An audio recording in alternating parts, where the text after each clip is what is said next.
Hello, I'm Kathleen, and I carry a vivid memory from a few months back that I feel compelled to share.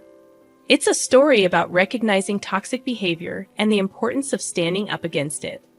I'm 31, and my immediate family includes my 34-year-old husband, Anthony, and our kitten.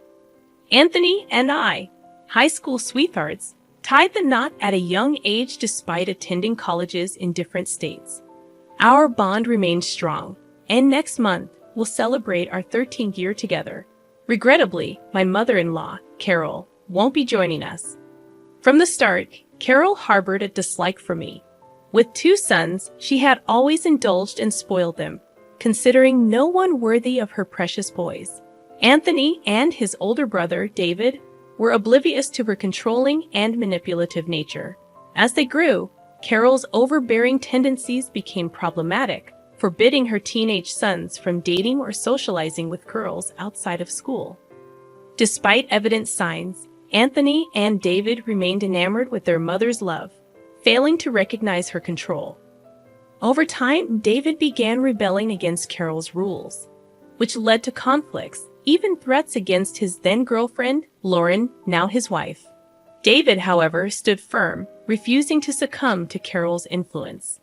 Gradually, both brothers distanced themselves from Carol. Anthony, while acknowledging his brother's actions, believed they were excessive. In the early stages of our relationship, I refrained from commenting to avoid conflicts. Little did I know that Carol would redirect her efforts toward me, employing every means possible to dismantle our relationship. She orchestrated an elaborate Venice tour during prom week to prevent us from attending together. Despite Anthony's pleas to cancel the trip, it was the only time he went against his mother's wishes. Each time Carol called me, unleashing her barrage of insults and deeming me unworthy. Anthony remained passive, offering no defense. Carol even went so far as to predict that I would be unfaithful when I headed off to college. As we both secured spots in different colleges across states, Anthony succumbed to the pressure, leading us to take a brief break. During this hiatus, Carol took advantage of the situation, celebrating our apparent breakup. Unexpectedly, Anthony reconciled with me, infuriating Carol. In response, she intensified her harassment and humiliation, seizing every opportunity to make my life miserable. In an attempt to address the issue, I approached Anthony, expressing my grievances. "Anthony, your mother is consistently disrespectful towards me. Despite my efforts to be friendly and welcoming, she berates me and hurls insults. I'm growing weary of her behavior, and you need to address it." Anthony responded dismissively, defending his mother. "Kathleen, you know my mother is a bit sensitive after what happened with David. She fears losing me as well and genuinely believes she's looking out for my future. Don't take her words to heart." Infuriated, I pressed further. "So you're okay with how Carol treats me? Remember, she tried to break us up." Anthony justified Carol's actions, claiming she was trying to prevent potential heartbreak, leaving me frustrated. I confronted him about it. "She played on your insecurities to end our relationship. How can you justify that despite my efforts to make him see my perspective?" Anthony remained unconvinced. He insisted that Carol could do no wrong and accused me of falsely accusing her. Even David, attempting to reason with Anthony, faced resistance. Anthony accused David of betraying their mother, creating an awkward and strained dynamic between the 2 brothers. David ultimately married Amy, his high school sweetheart, the same person Carol had tried to scare off. Although David invited me to the wedding, he deliberately omitted to inform Carol, leading to her emotional distress. Carol desperately attempted to persuade Anthony to intervene and secure an invitation for her. Anthony, known for being a mama's boy, engaged in a heated argument with David about Carol. Initially reluctant to attend the wedding to support Carol, Anthony faced my challenge, questioning whether boycotting the event was justified given Carol's history with David and Amy. I pointed out Carol's persistent complaints about Amy supposedly taking David away from her during high school, attempting to defuse the situation. I asserted that it was a misunderstanding, acknowledging that mothers can sometimes become overly involved. I emphasized the importance of family, urging everyone to mend bridges and refrain from holding grudges. I reminded Anthony that the decision of whom to invite to the wedding rested with David and Amy. I emphasized the need to respect their autonomy, discouraging any requests. Despite my inability to attend the wedding, I expressed my concern that they might be making a mistake. Planning to RSVP the following day in the hope of influencing their decision, highlighting the potential consequences. I warned Anthony that not attending the wedding might result in being cut off by David and Amy, just as they had done with Carol. After much deliberation, Anthony eventually agreed to attend the wedding. I felt optimistic that this decision might bring positive change, allowing David and Amy to enjoy their happiness without interference from Carol. They chose to organize the wedding far away to prevent Carol from showing up. However, Carol's reaction was intense when Anthony showed her pictures from the wedding. She cried on his shoulders and insisted on his company for a month. Anthony even canceled our planned Colorado trip to make amends with her. Witnessing how he handled the situation left me feeling pretty heartbroken. Despite the certainty that our love ran deep, breaking up was no longer an option. My only hope was that Anthony would come to his senses regarding Carol's troubling behavior. Fast forward 3 years, and Anthony finally proposed to me. Carol, displeased, put on a facade of happiness for him. Yet, I later discovered she had refused to give him her engagement ring, convinced that I was a gold digger and our marriage wouldn't last. I loved the ring Anthony chose for me, a testament to our financial independence as engineers. Carol's jewelry was the last thing I desired. Wedding planning became a nightmare as Carol inserted herself into every aspect, from cake tasting to venue selection. Disapproving of my vintage theme, she deemed it boring and tacky. Despite my indifference, Anthony and I carefully considered every decision. Frustrated, I confronted him, insisting that his mom needed to give us space. This is getting ridiculous. We're the ones getting married, and your mom needs to let us decide on our own. I don't need her input on everything. She hates every decision I make. You need to tell her to back off. Anthony defended his mother, claiming she wanted the best for us, tired of this excuse. I argued that she deserved to be uninvited from David's wedding due to her interference. Though we welcomed her presence, her negative remarks about my choices were unacceptable. This was our wedding, and she already had hers. After much coaxing, Anthony finally asked Carol to back off. Though she threw a fit, she toned it down. Unfortunately, Anthony prioritized her choices and made several changes. Initially sad, I recognized it was also his day and chose to go along in some places to avoid further trouble. I had not yet found the courage to stand up for myself, and Anthony seemed lost in a fog, unable to think clearly. The wedding turned into another disaster when Carol showed up in a white dress so sparkly and lacy that it resembled a bridal gown. Fortunately, Anthony recognized the issue and insisted she change before the ceremony. Feigning ignorance, Carol claimed she didn't have another dress. However, my maid of honor and best friend came to the rescue, producing a pale blue gown that fit Carol perfectly. Anticipating her intention to wear white, I had purchased a decent dress for her on my dime. With no excuses left, Carol had to wear the provided dress. During the reception, she delivered tearful speeches about losing her children to awful women, targeting both me and Lauren, who were avoiding her. Carol also disparaged our relationship, portraying herself as the victimized mother-in-law. The wedding attendees looked uncomfortable, and even her own family was mortified. My maid of honor swiftly took the microphone, redirecting the atmosphere. On our honeymoon, Carol incessantly called us, reaching out to Anthony and crying about feeling lonely. She bombarded us with 5 calls a day, and when unable to reach Anthony, she called me, accusing me of taking her son away.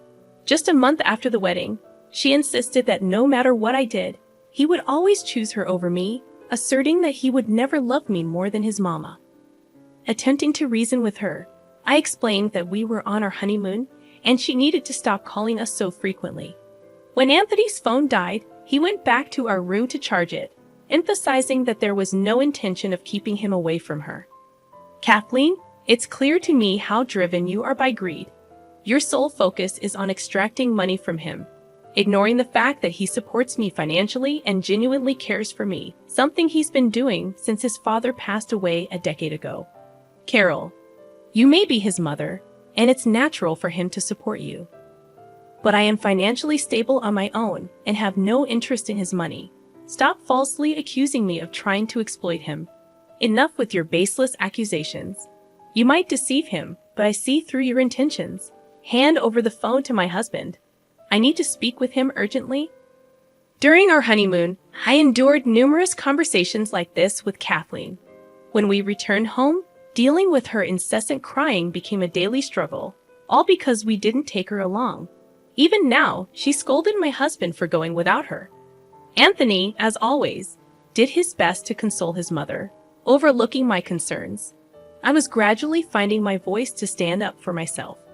Things were relatively stable until a few months ago when I discovered I was pregnant with our first child. Excitement filled us, and Anthony wanted to share the news with Carol immediately. Despite my reservations, I agreed. However, instead of joy, Carol reacted with tears and accusations. She accused me of trapping him with a baby, insinuating that I had cheated on Anthony. Despite my husband's attempts to calm her, she remained obstinate. I grew weary of her dramatic outbursts, which persisted for 3 weeks before she decided to visit us. Carol arrived unannounced, seemingly happy about our baby, showering me with gifts. Anthony was relieved, thinking Carol had finally accepted our child. The truth, however, was far from that. I felt a sense of unease about Carol's newfound happiness and decided to approach the situation cautiously. In the evening, she offered to make us tea, claiming it would help warm me up as the weather was getting chilly. Anthony appreciated her gesture, giving me a triumphant look as if to say, "I told you so." Choosing not to dismiss my concerns, I excused myself and went to the kitchen to check on Carol. I'd observed her preparing tea and adding something from a carton. Both my husband and I are lactose intolerant, using a specific brand of oat milk for our tea. However, Carol was using a different carton that caught my attention. She used oat milk for 1 cup, but opted for the suspicious carton for the other. Initially, I assumed she was merely using a different type of vegan milk for variety. Despite this, my unease persisted when she handed me the suspicious mug. Feeling a sudden panic, I impulsively switched my husband's cup with mine when they weren't looking. We drank tea, and throughout the evening, Carol seemed to smirk at me from across the couch. Fortunately, nothing untoward happened for the remainder of the night. However, in the early hours of dawn, I heard my husband vomiting in the bathroom. He made several trips, and the noise woke me up. After a while, I saw him lying on the living room couch in pain. Concerned, I approached him and inquired about his condition. Carol, emerging from her room, looked worried at the sight of Anthony's distress, breaking into an ugly cry. It suddenly dawned on me. This woman had used cow milk in our tea. I was prepared to confront her, but before doing so, I had to rush Anthony to the hospital. I urgently dialed 911, requesting an ambulance for Anthony, who was experiencing severe stomach pain and was on the brink of passing out. At the hospital, we waited for the medication to take effect. When the doctor arrived for a consultation with Anthony, I brought Carol along. In the presence of both Anthony and the doctor, I coerced Carol into confessing to everything. She was concerned about her son, so getting her to confess wasn't a challenge. The doctor expressed disappointment and informed us that Anthony needed to be hospitalized for a day. After the doctors left, Anthony seemed troubled. The fog in his mind began to clear, and he questioned Carol about why she used milk in his tea, knowing about his allergy. He pointed out that their household didn't even have cow milk, and I didn't consume it either. Carol insisted that she didn't intend to harm Anthony, claiming she was aware of his milk allergy. Anthony was perplexed and demanded an explanation. Carol continued sobbing in a corner, prompting me to reveal the truth. I explained that Carol brought cow milk into their home, not for Anthony, but for me. It was not meant for him to consume, Anna had switched their cups when Carol wasn't looking, prioritizing the health of our child.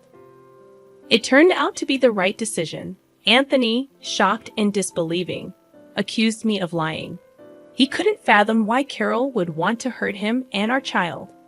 I urged him to ask Carol for an explanation, emphasizing that I had taken precautions to safeguard our child's health.